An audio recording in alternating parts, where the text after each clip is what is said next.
Mais, ce cadre historique du parti cinquantenaire précise qu'il serait dans l'obligation de prendre ses responsabilités au cas où sa formation ne s'assumerait pas pour la magistrature suprême.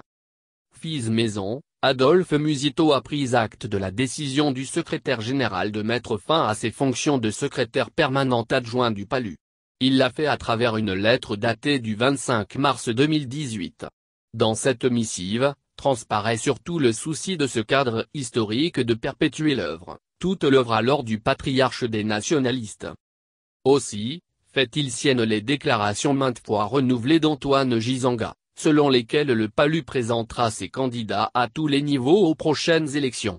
Bien plus, Adolphe Musito s'engage à soutenir et à battre campagne pour le postulant à la présidentielle et les candidats aux autres scrutins que le parti choisira de manière démocratique pour son intérêt et pour celui de la nation. Présidentielle, prendre rendez-vous avec l'histoire. Comme pour prendre date, l'initiateur de l'Université populaire précise, dans le cas contraire, précisément pour la candidature du parti à la présidentielle, je serai dans l'obligation de prendre mes responsabilités. La phrase est lâchée, le leitmotiv d'Adolphe Musito confirmé. Voilà 3 ans que ce pur produit du PALU se distingue par une contribution à l'avènement d'un vrai débat démocratique sur fond d'offres politiques. Des tribunes d'une haute facture intellectuelle, assorties d'une autocritique à la fois cathartique et porteuse de jalons pour l'avenir.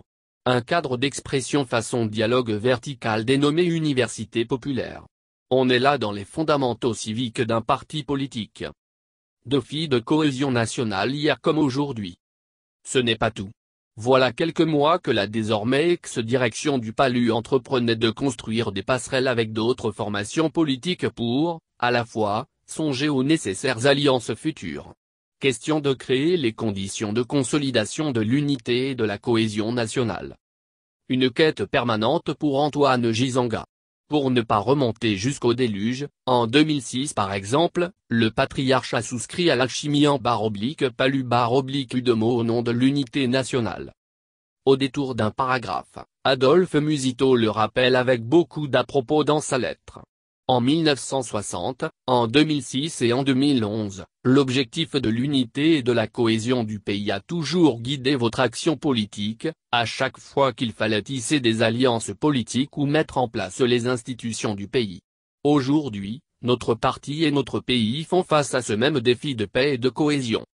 Et l'élève de prendre un fort devant le maître, je m'engage à contribuer à cet effort en vue de relever ce défi et perpétuer ainsi votre œuvre.